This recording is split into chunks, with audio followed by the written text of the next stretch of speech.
all this all these recordings have to always start with, can you hear me? So not, can you see my screen? But yes, I can hear you perfectly. All right, perfect. Sorry. I'm fine. Okay. Now we're clear. Are we supposed to now introduce ourselves? Okay, first of all, my name is Nana and I run FinTech is Easy. My name is Olumuyiwa. I write Not a Deep Brain. One of the things we've always talked about is that we'd like a situation where we know the real history of Nigerian startups, and they love Nigerian startups. When companies become big enough, what kind of happens, not a bad thing, is that they come to an agreement of what their story is. And it becomes this really smooth thing. Sometimes you don't see the struggle. Sometimes you don't see when someone leads or joins. You don't see the pivotal points of the business. And we think that taken together, if we have a situation where people can see all of the story, it just makes for some really good listening. And it's not just startups as well. It's big companies like the most famous one, which I think many people would have heard. Netflix, for example. The official story is that the founder was late on returning the CD to Blockbuster and decided to start Netflix. That's not the official story of Netflix founding. So what we're trying to do is tell stories of some of the bigger, more mature companies in our space about this, and hopefully in due time, the startups of today will become more mature companies and will tell their stories in 360 view. This is also perfect because the equivalent of Nigeria's startup ecosystem turned 10 in the year 2026, which we're recording it. So we'll start with a few more mature 10 plus year old companies. And what are we going to call this? We're calling it Africa Built.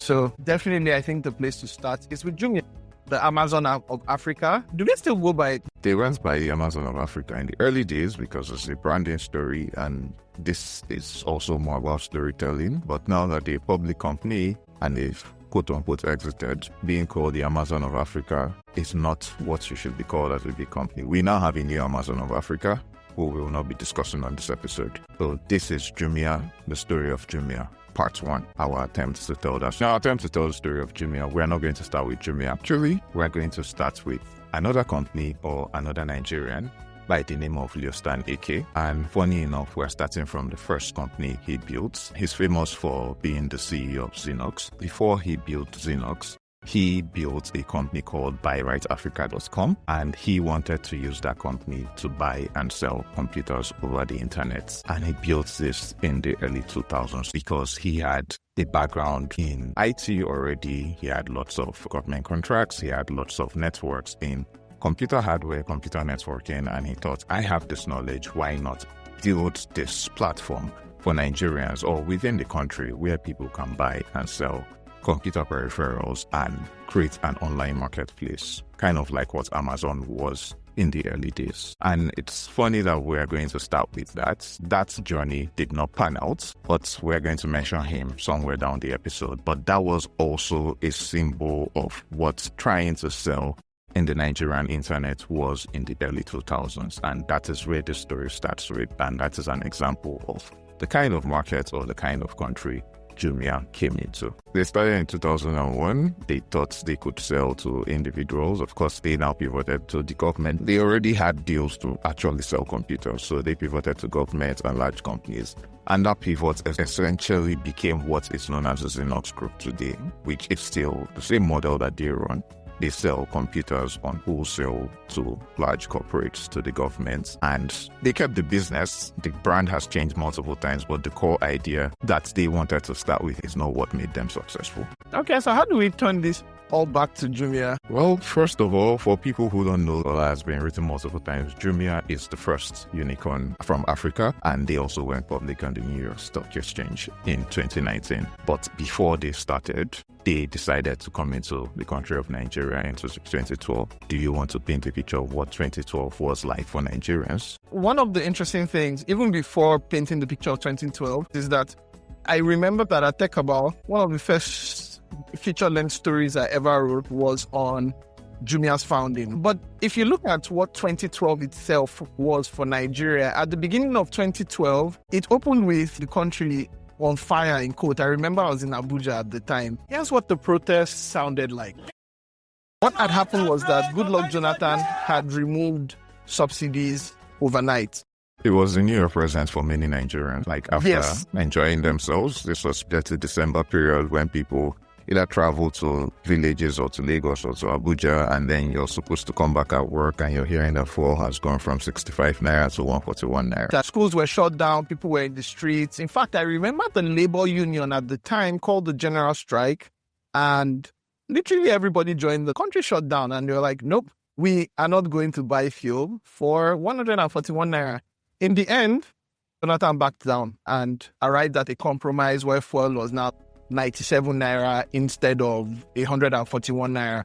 But it was very eventful because do you remember Africa Rising? Felt like this was really where the African Rising. Yeah, 2008 to 2012, especially after the financial crisis, and of course the large investment banks are looking for a new country or a new place to put the money. Lots of Nigerians and diaspora coming back to Nigeria to build businesses, to take up roles from expats who had left, and just felt like Nigeria and Africa was prime for the taking. And Nigeria, that was the first time we became the largest economy in Africa by rebasing our GDP, became something where everyone wanted to invest in Africa and probably bring Western business models into the African markets. And of course, this was the market that Jumia was founded into. Or was it called Jumia at the time? No, it wasn't called. And this is where it really gets interesting because you mentioned the fact that this was a market that everybody wanted to ape into. In the midst of all of this, the people that were primed to really do this was a company called Rocket Internet. And really, when you tell the Jumia story, apart from people who are really obsessed with Jumia and have been following Jumia for a long time, the Rocket Internet path in this gets blurred out a bit. So Rocket Internet is a company founded by three brothers, the Samuel brothers, notoriously press shy. No matter how much research you do, you probably find maybe Oliver, one of the brothers, on the record. The rest don't really say a lot. And by this time, they had gotten a model that worked for them. They looked at first world countries or America or wherever, and they said, you know what, we're going to clone something that works in an emerging country. It wasn't rocket science at all. And they just pick something and they say, you know what, we'll do it here. And they didn't feel bad about it. You kind of see comments on the record where they talk about their model. It was not a secret.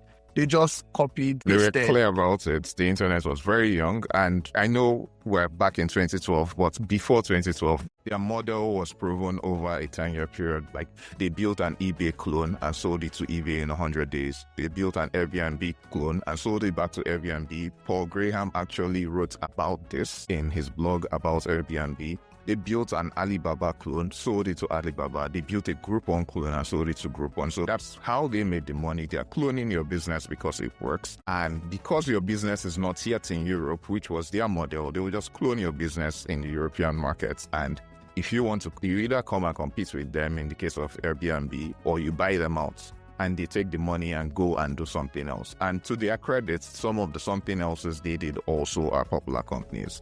They are the earliest investors or founders of seed, because that became the new model, which we'll get to with Jumia. They seeded Zalando, they seeded Delivery Hero, HelloFresh, and Jovago. These are standalone companies in Europe that exist today because Rocket Internet first built and sold clones to the original owners. And that was the model they were now bringing to Nigeria with Jumia. Jumia at all. So the thing is, it was two different websites. So it was Sabunta and it was Kasuwa. Kasuwa is the Hausa word for market. And this is really where the Amazon for African label is from. Because while Sabunta was for fashion, Kasuwa was literally the Amazon model. Books, phones, laptops. I mean, think of Amazon in the earliest days. So they just wanted to copy that and move on. In fact, one headline I saw from a website that's called NextWeb, and the headline just said, Rocket Internet launches its Nigerian Amazon clone, Kasuwa. So it's Sabunta and then it's Kasuwa. But really, when you look into it, both companies or both websites and companies start sometime between May and June of 2012. The exact timelines are a little sketchy, but we just know that somewhere between May and June, Sabunta and Kasuwa start as standalone companies. And in fact, Kasuwa opened June 6. You find a blog post around it, which says when they opened, they were giving all customers 1,500 Naira credits and free delivery while the promotion was going on. You could get your delivery on DHL. They bring it right to your front door. So that was really the start of Jumia. Was not Jumia as we know it. And in fact, for a long time, it was not even Jumia in that sense. It was just Kasuwa and Sabunta. Well, I have a question. So if these are 2 or 3 German brothers who are notorious for cloning American companies, how did they settle on these names for their business? So the thing to think about is we agree that they like cloning companies and they'll clone it and they ensure that it sounds or feels local. But something else was that there's some disagreement in how both companies started. We know that Sabunta and Kasuwa were started by Tunde Kehinde, Nigerian, and then Raphael Kofi Afedor, Ghanaian. The thing they had in common were that they were both Harvard MBAs, fantastic resumes. Kehinde had been at Diageo in London. He had tried an internet business once. He had done like a dating site for African professionals. It was called Bandeka back in the day. Afedor had also done sales for chemical companies, Notori, and he had also founded a site for something like maybe like an early Groupon, I think. And so one version of the story is that Rocket Internet in its sojourn across Africa was like, Nigeria is a logical next spot for e-commerce and for the next Amazon of Africa. And then they hired Tunde and then Raphael. That's one version of the story.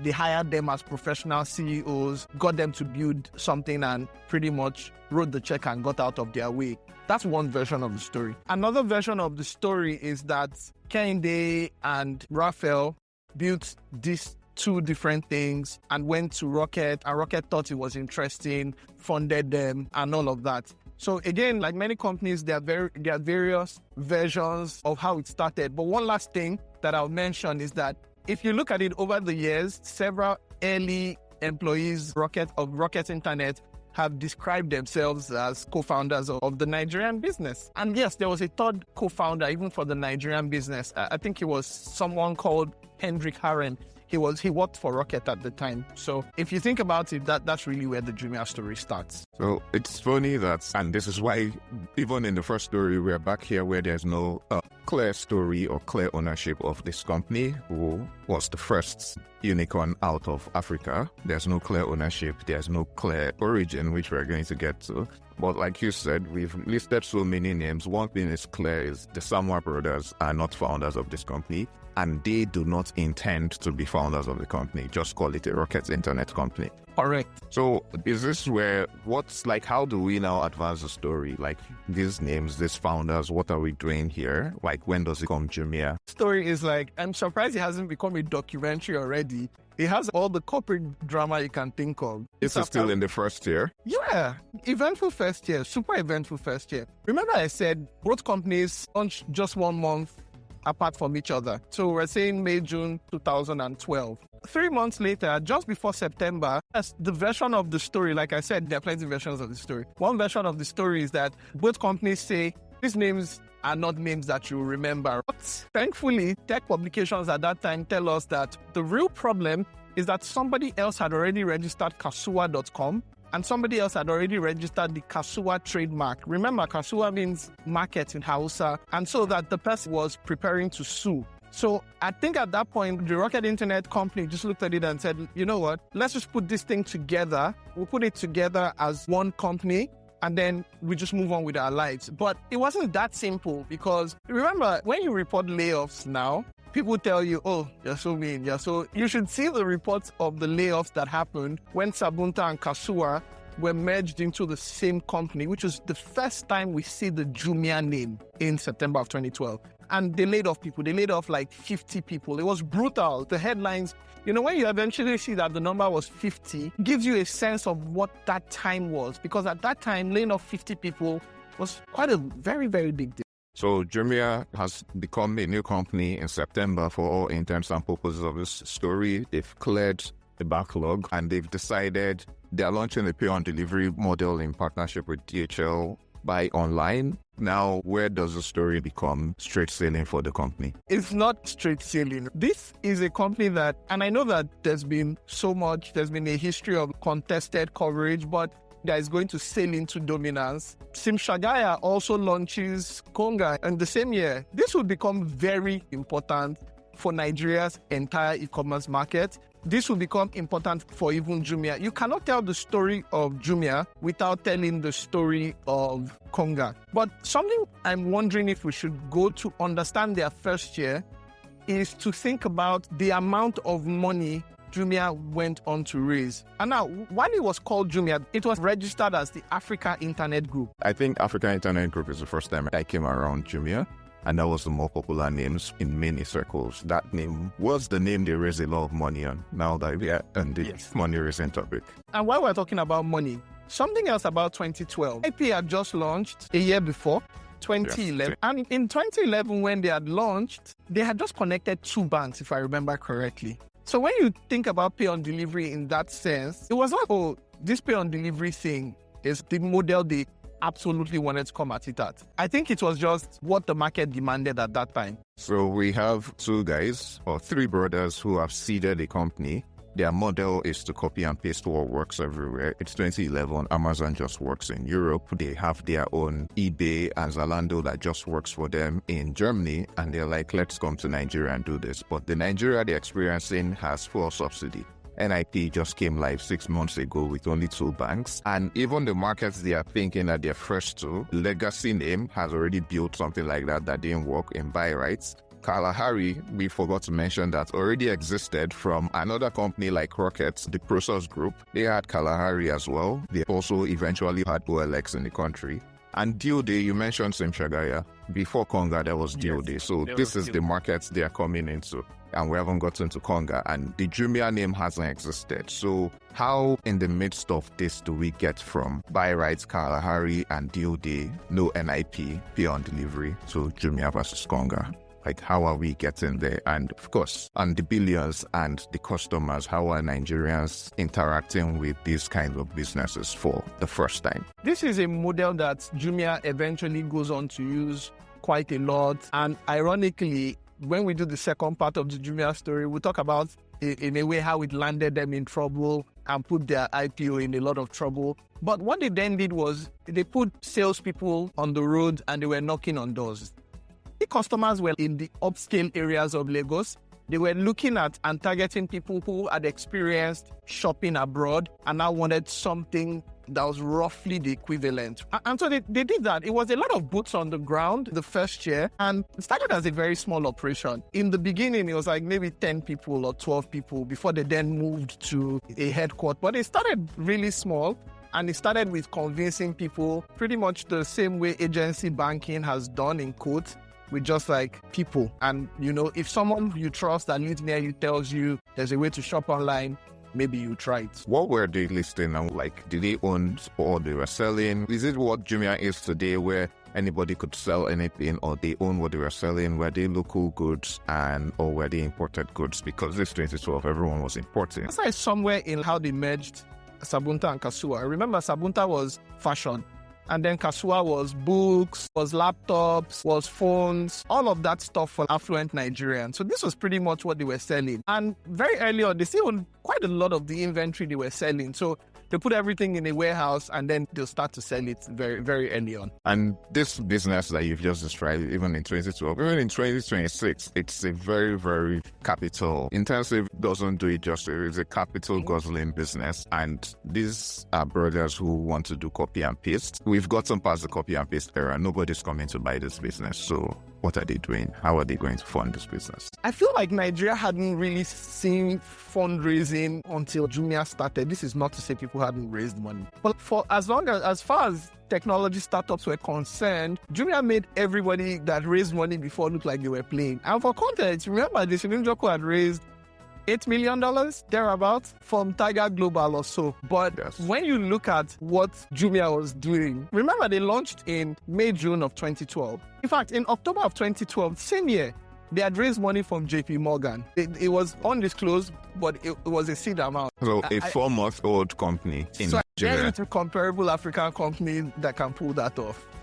October of 2012. And then in March of 2013, they were not even up to 1 year old. In March of 2013, they raised $26 million from Summit Partners. And that's 2013. I think Naira was about 150, 160. So yes, like if we have to do the math for Naira comparison, that's about 3.9 billion, I think. And then again, in fact, if you called the first part of a series on Jumia just the cash raising machine or the money raising machine, it would not be out of place. Let's go through this timeline. 4 months old, raised an undisclosed seed amount from JP Morgan. Less than a year old, raised $26 million from a Boston firm, Summit Partners. And then, just as they were turning 1 year old, June of 2013, Millicom led another round, $35 million. Although this has an asterisk on it, because this $35 million, Millicom invested in Rocket Internet. So that money was going to go to all Rocket Internet companies. Millicom is an important name here, by the way, much as MTN. So after 1 year, they've already raised 30 million. We can say they raised 30 million as a standalone company in year one. That's somewhere around 3-4 billion naira for them to just keep the lights running in 2012, 2013. Even more dramatic. That was more capital than the Nigerian tech ecosystem had seen in maybe like 3 years combined. And this was a tech ecosystem that had at the time, I think, we already had Hugo hosting company. We had Jobberman. We had Iroko. And then we had InterSwitch and probably Paga as well. It's more money than all of them at the time. Because if you thought they raised money when they were 1 year old, it gets crazy out by the time they are 2. So that we can come back to some of it later when we talk about the run-up to the IPO. In November of 2014, Jumia had raised 150 million. The valuation was $500 million. They raised 150 companies have raised 150 million as of 2026. Not a lot, I'll tell you that. Not a lot. Raising 150 million in 2014 means you should have won the market. Because all this money has to go for something. So let's get back to the market. What's the market like? Where's the market going? It's so interesting that, let's say 3 things shaped the market. 1, the belief that this was a winner-takes-all market. All the investors believed that only one person would win. That's 1. 2, along with that belief was competition. 3 was that in any market where you are going to teach customers a completely new habit, you are going to spend a lot of money. And I'll add a 4th one as a bonus. When you raise that much money, you must spend it. So there's that too. So I will give them the fact that they had to do market education. That's like, you can't run away from that. But this part of competition and winner takes all, like, what does this competition look like? What was this competition looking like? Why did they have to raise that amount of money for competition? So one part of it is ideological. Again, we'll go back to this in the IPO at some point. But a lot of it was ideological. And when I mean ideological, it's, if you think of Jumia in a sense, and you think of Rocket Internet, is it really an African company? So it's a clone driven by a German company that has these ideas to define an African market. So in one sense, you could say that there's an ideological stance that it really doesn't matter. As long as we build an e-commerce market that works for Africans, that's a big win. That's one thing. Another side of the argument, which was advanced by Sim Shagaya, and again, if you can I think, like, because we've mentioned this name a lot of times, let's just try to make a full intro of Sim Shagaya. So who is Sim Shagaya? Sim Shagaya is the founder and CEO Konga, which was one of the largest internet companies in Nigeria at the time. He's Nigerian. He has a legacy last name. He went to Harvard and he worked at Google. And before Jumia came into Nigeria, he was the co-founder of DealDay. DealDay operated like OLX, Kalahari, and all those other sites, and Gigi as well, where you, as an individual, can list whatever you owned to sell on the site, and somebody else will pick it up and buy. And they also ran discounts on the site. So he has the last name that can open doors in Nigeria. Very important. He has the experience and he has the legacy education. And when Jumia entered into the market, this competition you've mentioned was funded by another European by the name of Kinnevik. So here's the story from the horse's mouth from a Founders Connect annual session. So ARM got an investor from Sweden called Kinnevik. They invested in ARM. And then they said, ARM, show us the companies you've invested in. And we were their only portfolio company. So they introduced me to Kinnevik. I got along with the principal of Kinnevik, a guy called Henrik. We're friends till today. Amazing guy. He went on to found the Iroko and a bunch of companies. And so as we went on, I told him, look, I'm getting bored with this billboard thing. I'm thinking about what to do. And he says, well, what do you have in mind? And I said, I'm thinking about doing e-commerce. The person that will win the Nigerian e-commerce market will be African because that person knows the market. I feel like I've heard this so many. So not only did I hear something like this from him, I feel like this is the template of this same statements being repeated every 5 years in every single industry. So that's how they found it. So he has the money now. What did they do? I think just to put a second on the story, before Konga gets launched, Jumia uses all this money to buy up Konga's domain names. So what did Konga do in retaliation to that? I think you need to paint the picture as well. So you're about to launch, you announce all the PR, and then it's time to get a website registered in 2013. And the Konga websites, or some of the desired Konga websites, are already owned by Jumia. So what does Konga do in retaliation? So I think what they ended up doing pretty much the same thing, which is redirecting each other's URL to their own websites. You know, at some point, Jumia registers all the Kenyan websites or the Kenyan domains for Konga and all of that. It gets more interesting because while they kept insisting they were not competing, when Jumia did some of these weird tactics, Sim Shagaya threatened to sue. So one of the things I say ultimately is that the person that competition works for, this kind of intense competition works for ultimately, is the customer. Today, when we think of Black Friday, we think of Black Friday for internet companies. Both of those companies really popularized Black Friday. The crashed prices. In fact, I remember that I bought my first television on Jumia. I believe during a Black Friday, it was probably 34,000 naira or thereabout. Toshiba thing back in the day. On Black Friday, you could see stupidly good deals. Again, this was where all the money was going. They were literally losing money. And this thing we saw even years after, even after they became public, we saw that for a while, they were losing money on every delivery. Sometimes they were making even no margins on the products themselves. They'll still acquire the customer. They'll still do, for a while, quite a bit of, both players did free delivery, free nationwide delivery. They were just burning money. Really.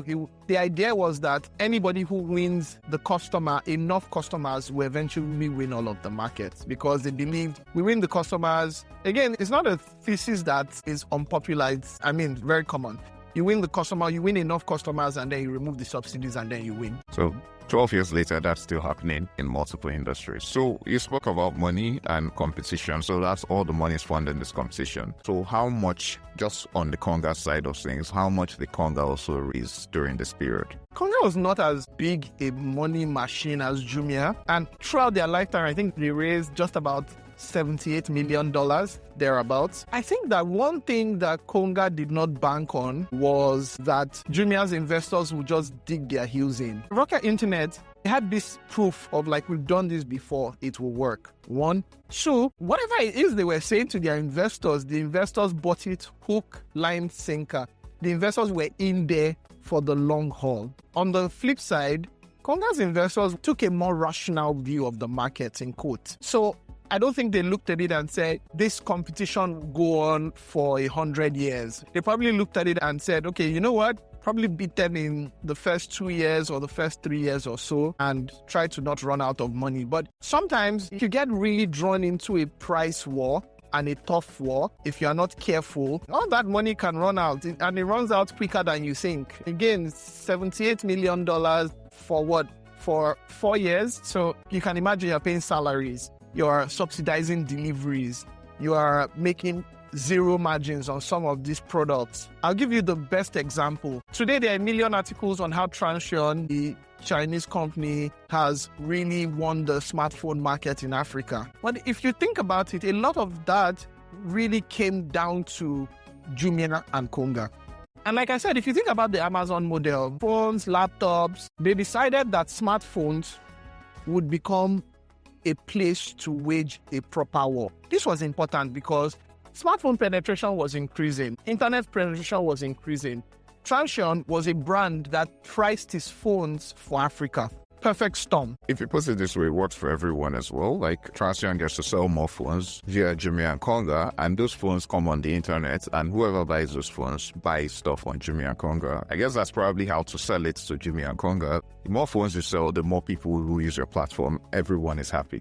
I think we can move to that as base, like the corporate structure of this company, which it seems everyone wants to talk about. And if you take it back to what Sim Shagaya said, it's not an African company, it's a Nigerian company. It's also not structured in Nigeria. So yes, he believed he deserved to win based on that. So what was their structure like in the heyday? And where's everyone sitting? as far as this company is concerned. So first, it was called the Africa Internet Group. Like you said, that was the company you knew.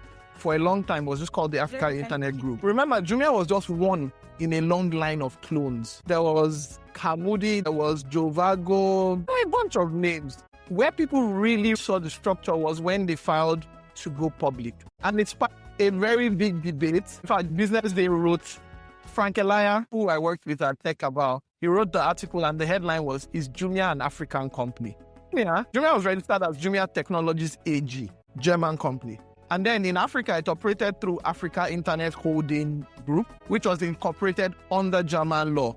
The headquarters was in Berlin. Its central headquarters was in Dubai. Its technology research, development, and data team was in Porto. So this was fully distributed. And this is something that people who now follow Jumia will see as one of the big changes the new CEO, Francis Dufay, made. That's clear now. So we've spoken about the founding, we've spoken about this company spread across the world, and they're still fighting with Konga. And this is all still happening in 2014. So have we advanced on the timeline? So where that war goes on from 2013 to 2014 to even 2015. And these were bitter wars. On Black Friday, they were selling items. Remember, if they were selling phones at zero margin, for instance, on Black Friday, they were flat out selling items for less than those items were worth. The customers really loved Black Friday. Here's a clip of Sim Shagaya on Opeyemi Agbade's policy discussion explaining just how popular it was. When they drop prices and everybody shops online, offline, or some people call it Cyber Monday, we said let's localize it, we'll call it Yakata. We call it the fall Yakata sale. And I guess the name spread quicker than we thought. Before that day, we had quadrupled our computer server capacity in anticipation of the traffic. We said, okay, the traffic will grow 4 times. But on that day, we saw the traffic to our website grow 16 times. So by about 9 in the morning, the website collapsed. It was very stressful, as you'd imagine, very challenging for the team. Once they got into competition with each other, it was just, let's just win. Let's just win. And if you remember, both sides used to then brag about their Black Friday numbers. I would say, oh, it did 1 billion between 2015 and 2016. You'd say, yes, processed 155,000 orders. Jumia would say, oh, we had 8 million, 7.5 million site visits. The numbers went up every year. And remember, these promotions were week-long. You could buy it used to be so ridiculous. You could buy an iPhone at the time for maybe 40,000 or 50,000 or something like that. That's Sim Shagaya on a Founders Connect panel explaining the very brutal unit economics of selling even an iPhone. You know, e-commerce margins are so thin, like really thin. You sell an iPhone. An iPhone, by the way, is the worst thing you can sell because the profit margin on an iPhone specifically is like 4%. I think one thing that, in quotes, Jumia haters used to point out, Jumia and Konga haters used to point out at the time was, this thing is not sustainable. But when you think about it, when you come to around 2016, and I think that this is really what helped Jumia. I'll say it pretty much as, at some point, it was clear that Konga was running out of money. I mean, you're spending 78 million for a company at this point that had raised, give or take, 400 million. If we just bring it down to who can burn money the fastest, you are going to lose that battle. About this period as well, like when you said Jumia and Konga haters, because it wasn't just that they had haters. Many of their haters were professionals who knew how to read the balance sheets and who knew how to read financials. I think this was around the time I was also starting my career. We are all looking at this thing. This doesn't make sense. Jumia has raised 400 million at a $500 million valuation. Konga has raised 78 at a $300 million valuation. Again, there are like only 5 Nigerian private companies in 2026 that are valued at 300 million. And you're thinking, okay, the Konga investors, they are the more sensible, more practical people. But I remember that period, Sim used to write articles. He and his friends were like, why is Jumia doing this? Why does Jumia have better numbers? That was when we had blog posts on vanity metrics. Everyone and anybody who was a professional picked their side of the divide and was writing blog posts upon blog posts defending their side, even though the industry was losing money entirely. Of course, we were in the midst of the 2016 economy as well. That may have affected these businesses. So my thinking here is, like you said, if Konga didn't die or shut down or get sold, which we will get to, Jumia's story might be different. But if the Chinevik folks and the Konga folks and all the adults in the room are asking questions, why are the Jumia people still doubling down? So tell me what's happening here. How do we get to MTN? How do we get to Mansard? How do we get to a unicorn when your competition is trying to exit the market, especially when the industry is frothy? I think that was different in both companies, and this is important for moving forward, is that today we talk about the distinction between asset light versus asset heavy. From very early on, Jumia believed it shouldn't own a lot of the things it worked with. It believed in a third-party model, outsourcing the deliveries, pushing the catalog onto independent sellers and all of that. So even if it was burning all this money, it definitely would have made it slightly cheaper. And we now have a situation where if we come back to the present, you can see that on a very, very long enough horizon, that's what Jumia has arrived at. It has arrived at this system of mostly serving as a platform where anybody and anyone can just come and sell an item. And what that has also done for it as thinking as a platform in the very early days is in the last 2 years or so, Jumia has increased its take rate from the people who list on its platform 3 times or 4 times or thereabout. So I think that's one small but important distinction. So what it was able to do was, and I think this is where it was different. First, Rocket Internet said, look, there's only one winner that will come out of this market. 1. 2, they probably said, trust us. We've done this time and time and time again. 3, we believe that this model where we are relatively asset light will win out. This model where we are on the ground, where we put boots on the ground, where we have a sales force will win out. And again, just give us time. I think from the jump, they were clear about the fact that this will take some time, but we will eventually win the market. We're talking about a company that has raised money from lots of foreign companies. The competition also did. I mean, MTN was also part of the investors. Does that not count as being an African company? MTN is your investor. So what's your take on it? I think this is a fight about narrative. Because once Jumia lays claim to be the first African technology company that is a unicorn, nobody can lay claim to that again. They're in history, they are cemented in history. Nobody can take that away. So I think more than anything, it's an ideological sort of fight. For me, I don't care. They're in Africa. They focus on Africa. They employ a lot of Africans. If you look at it from the sense of VC, how many African startups are solely funded by Africans? Not a lot of them. For me, it doesn't matter. And I mean, they've made changes. They understood the optics of it. Because if you look at the IPO, for instance, I saw a video of the IPO on YouTube. If you look at the video, you can't even tell who the co-CEOs of the business are at that time because they are not anywhere near the bell on the floor at all. Speaking of co-CEOs, do you want to tell us who all the CEOs of the company have been from inception till date? That's a lot of CEOs. Tunde Kehinde and Raphael Kofi, those are the first 2 people. And I think the most after that are Jeremy Hodara, Sasha Pognonek, very popular, which is why I'm like a lot of people don't know the 2 other co-CEOs in between. Nicholas Martins, former McKinsey, Jeremy Dutz as well, who was drafted from Jumia's operation in January of, I think, 2013. Because interesting story, Fel and Kehinde lasted barely 18 months in the business before they left. But they still have co-founder title, which is important for future endeavors. Well, to work out, I think they divested their shares when they left. We mentioned Milkstan at the beginning. I already mentioned Konga was worth $300 million in 2014. And for context, again, there are only 5 Nigerian private companies worth above $300 million today. Sim Shagaya himself summarizing, still at the Founders Connect panel, how the business sort of ended up at those struggles. I had this board meeting and I invited this economist, brilliant guy, called Ismak Rewane, and I called him in and he did it for free. And I told him to come tell the board. I wanted to be open with the board that I felt macroeconomic instability was coming and the valuation was inevitable. And so Bismarck gave this presentation, and when he was done with the presentation, you saw the face of the board. I knew I had made a mistake. It's almost like I was punished for telling the truth. Allow me to take you back slightly, and then I would wrap this up. Remember we talked about transference. Funny thing is, one of the good things is the ecosystem always needs people who write.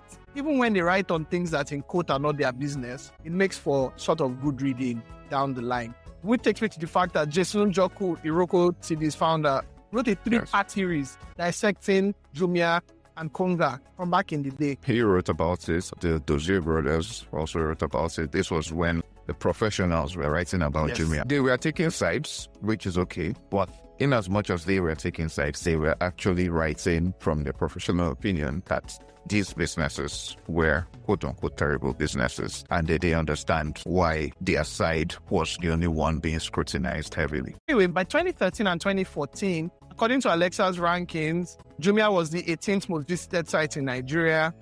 Konga was 19th. But when you come all the way to 2016, Jumia had become number 6. Konga was number 14. I mean, I'm trying to see sort of where the gap begins to happen. And in that same 2016, Jumia goes out and raises even more money in the round in which it becomes the unicorn. And I think probably this is at the point where Konga's investors were like, we're giving it a good this thing, but it didn't unfold that neatly. So Tim Shragaya became chairman, and then the company's CFO, I believe Shola Adekoya, became CEO.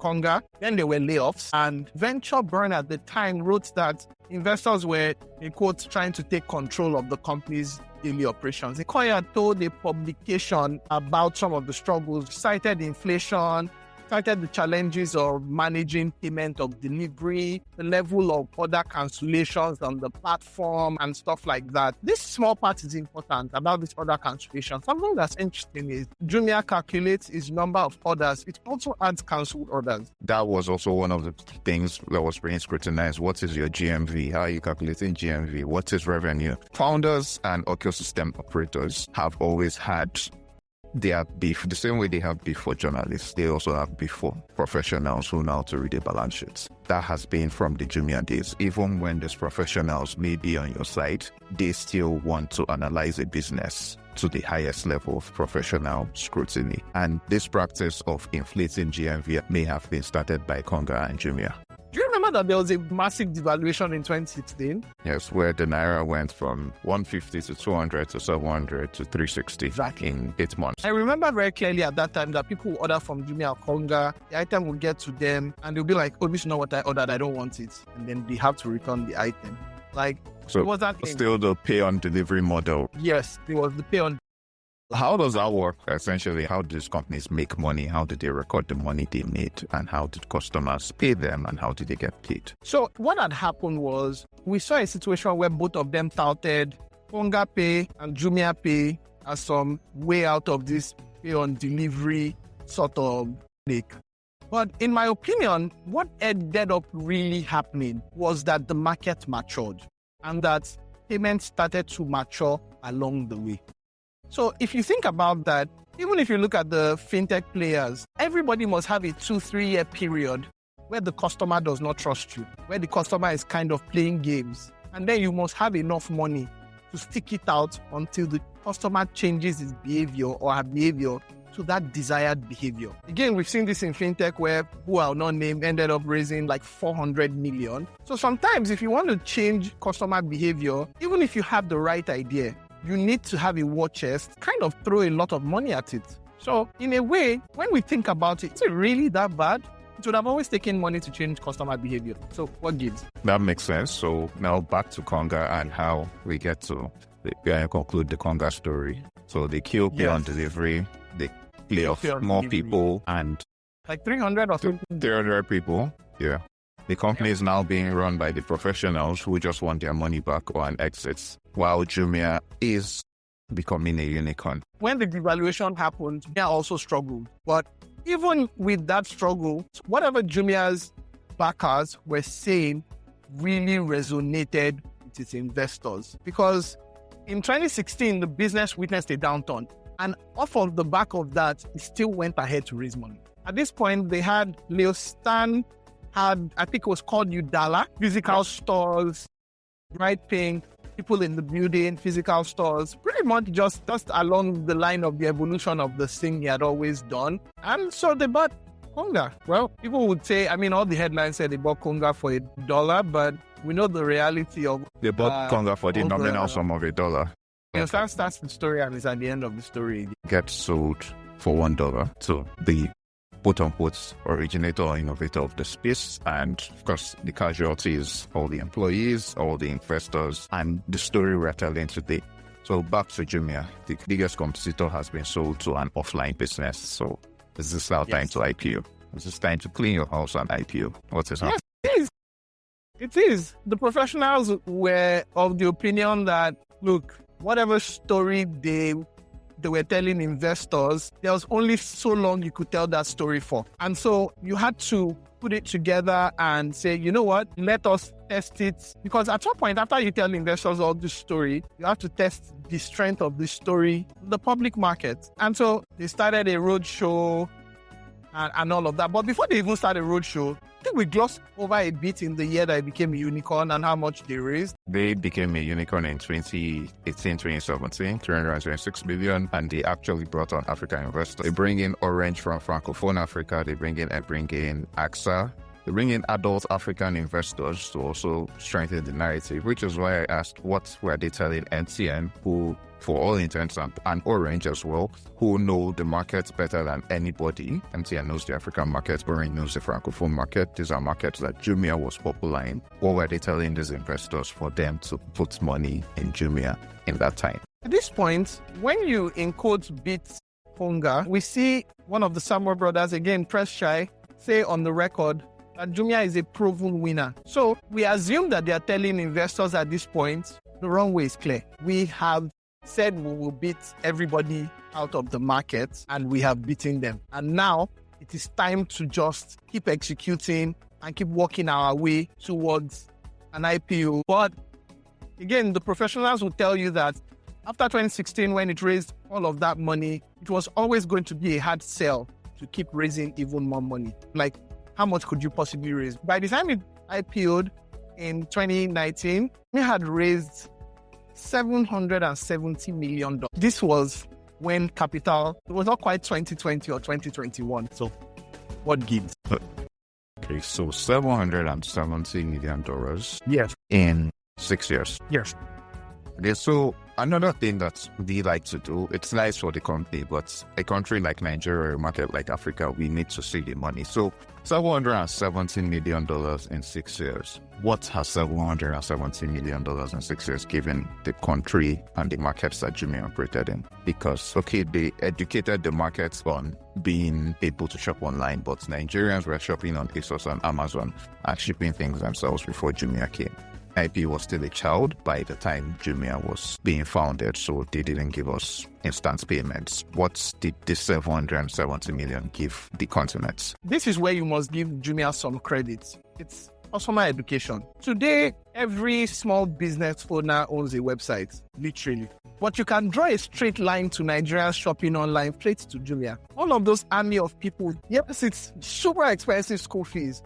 I think Jumia was doing Jumia Food. I can't remember what it was originally called, but when it rolled all the verticals into one house under Jumia, just to give you a sense of how expensive the operations were and how much they invested in training customers. If you ordered and you didn't go ahead to pay, they'll call you and be like, hi, what's happening? I saw you ordered this. Can I walk you through the process? They could even sometimes say, do you want to pay on delivery? They just really try to make it work for you. I mean, how much do you earn on that order, which in food delivery, which is already discounted, the odds are that the customer is already paying less than even the cost of the food.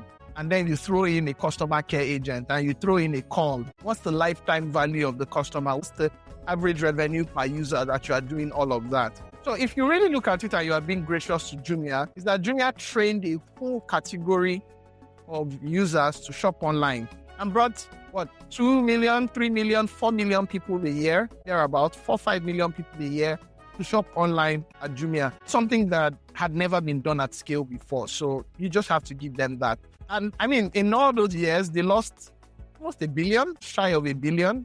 I think they lost about 900 million in those years. Some of the most expensive school fees you will ever find. And now, please take us to the IPO story. Despite all the naysayers, professionals, and the haters, how are they about to convince public markets? What's the narrative? They've had 6 CEOs. They're an African company. Was Like, what is there? It can't be Amazon of Africa because Amazon is the Amazon of Africa in 2019.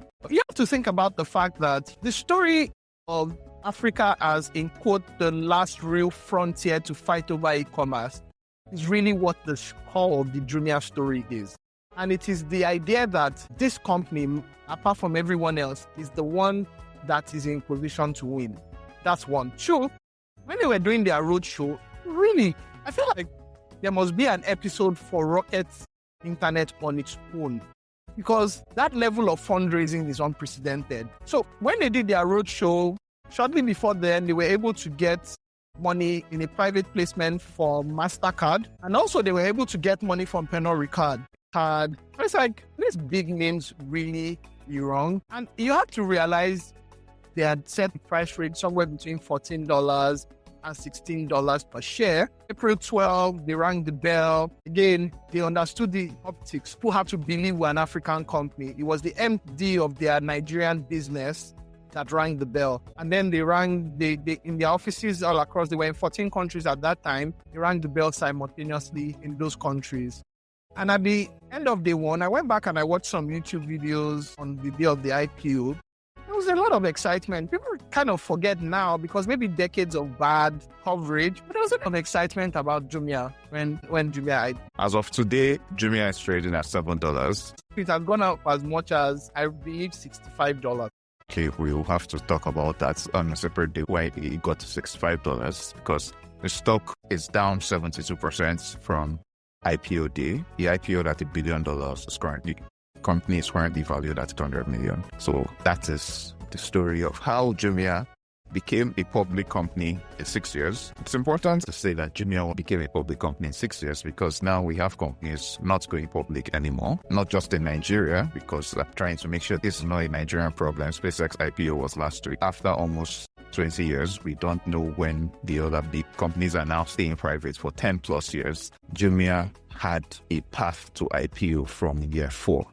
We are asking African companies about their path to IPO after 3 years, and they're telling us to wait 10 plus years. So I think I can say that that is a good thing for them. IPOing after 6 years, giving investors some sort of exit and technically proving some haters and doubters wrong along the line. You know what I found? In 2012, when Jumia IPO'd, like most of the companies that IPO'd in the same year were all loss-making companies. So it was a perfectly good company. That's the difference between professionals and founders, because professionals are still asking for the fundamentals, and founders and people who run companies are supposed to be optimistic. They're supposed to melt the world in their image, so we will give them that. If we had to wrap up the story of Jumia, I remember that day because that was a great day for the Nigerian African tech ecosystem, irrespective of which side of the divide you are, because Jumia as a company and Jumia versus Konga as an episode has essentially proven that there's nothing new under the sun. Companies were suing each other in their heyday. They were being anti-competitive to each other. So now we have influencers basically attacking each other's companies, people sending people to prison and all that stuff, squatting on someone's domain and redirecting traffic from somebody else. That happened. Calling your bench of experts and friends to write about your competition and say, is this even a Nigerian company? That is also happening. Companies not IPOing, companies being sold for nominal prices, all that happened. But I think something else that's aside from the $700 million, if I had to take something back, it's that $700 million of school fees was also human capital. And that's something that I think Jumia, to their credit, actually put this on their website. Jumia has a bench of great executives in the ecosystem who passed through their doors. You started with Tunde Kehinde, who went to go and found Lydia. I think Busha, the founders of Busha, worked at Jumia. The founders of Cracks TV worked at Jumia, or one of the leading design companies in Nigeria at the time. Creditor, the founder, worked at Jumia.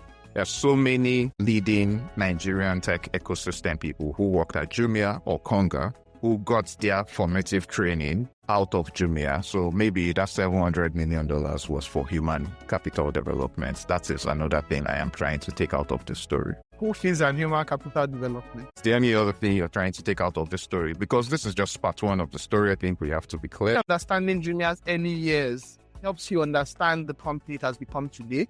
If he didn't make all these missteps, we don't have Jumia as it is today. If he doesn't fight Konga, if he doesn't try his hand at a lot of these things. Again, these are expensive experiments, but you have to remember that this was a company backed by people who were professionals at raising money. And he raised the money, they spent it, and they experiment. Because the tech industry is usually a winner-take-all experience, like something why I believe journalists, professionals, and founders need to coexist is because the winners in stories like this, if the winners won by bad behavior, for lack of a better word, and there's nothing wrong with winning by bad behavior, but people now take that bad behavior to say this is the right way to do things. Konga and Jumia had right and wrong ways they ran their businesses and competed, but there are obviously bad things that they did or they are doing that has permeated, like anti-competitive practices, attacking people on a personal level when it's just good old good-natured analysis. That still exists today. And these were bad behaviors that the industry learned that if Jumia did it and got away with it, so I can do it and get away with it. And that is something I hope the next 10 years of the industry, we bring more adults in the room to clean up and sanitize. So maybe to recap then, so Jumia in its first 6 years raised $700 million in the middle of a very, very difficult economy. They saw their biggest competitor be valued at $300 million and get sold for $1. They launched pay on delivery. They killed pay on delivery. They had a bunch of people who became experts of studying their atrocious balance sheet numbers, and they still IPO'd and exited the company. The Samoa brothers left with their money. Africa Internet Group, as it is, does not exist anymore, exists in different form. They rolled up many companies up in one, and they survived, and now they are currently competing with a new batch of companies in the marketplace. This is a story we'll talk about part 2. They also have a very, very, very stellar cast of people who passed through their offices. They've had multiple layoffs. They gave Nigerians Black Friday to an extent, so that's another thing they gave Nigeria. I think this is a good way to end the first episode of this. For those listening, we'll probably have a guest on Jumia Part 2, and please, anybody and everyone, give us your feedback, comments, and corrections on anything we may have missed so we can clean it up as well. And this is all just good-natured analysis on a company that was the Amazon of Africa and Africa's first unicorn. Certainly not investment advice. This is for educational and entertainment purposes only. I do not enjoy being sued. Thank you for listening, and see you all in the next one. All right. This was fun.